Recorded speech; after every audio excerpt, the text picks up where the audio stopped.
Bienvenue en N'Djamena, capitale de la République du Tchad.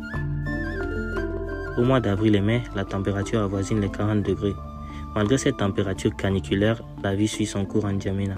Chaque jour, les véhicules et motos défilent à toute allure sur le bitume chaud et poussiéreux. Les vendeurs ambulants, les yeux plissés et les bras chargés de marchandises, se faufilent tant bien que mal dans les rues étroites et bandées des marchés de la ville. Impossible d'avancer rapidement. Il y a toujours du monde. Ailleurs, devant les maisons des quartiers résidentiels, les jeunes allongés sur des nattes s'entassent sous l'ombre des arbres. Ils s'éventent en attendant de pouvoir boire un almi-abreu bien frais ou un thé sucré bien chaud. En ce moment, c'est la période du mois sacré de Ramadan, un mois saint et béni pour le repentir, la charité et la spiritualité.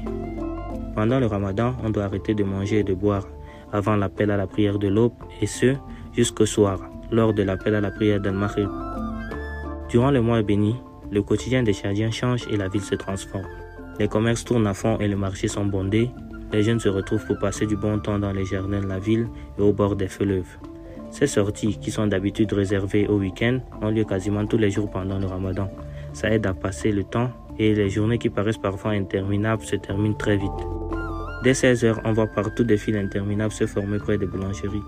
La consommation en pain explose car il en faut absolument pour accompagner la soupe quotidienne qu'est la sacro-sainte chourba.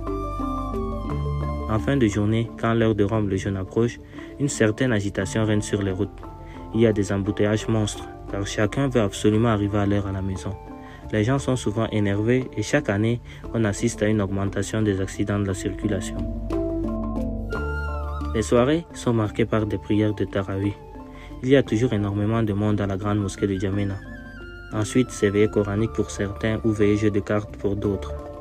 Les familles aiment aller se promener en ville. Les sorties nocturnes, sortes de promenades digestives, sont des moments très appréciés.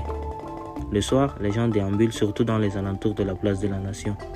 Quant aux jeunes, la plupart passent la nuit à pratiquer des actes d'adoration, d'autres à fumer de la chicha, à jouer aux cartes ou à tapoter sur leur smartphone, car c'est ce qu'ils préfèrent. Comme vous le voyez, le Ramadan a toujours été affronté par les Tchadiens avec bravoure, malgré les difficultés. Chacun s'occupe comme il peut, en sachant que le mois béni apporte avec lui son lot de consolation, d'amour et de dévotion. Il ne me reste plus qu'à vous souhaiter un Ramadan Moubarak à tous. Mondoblog.org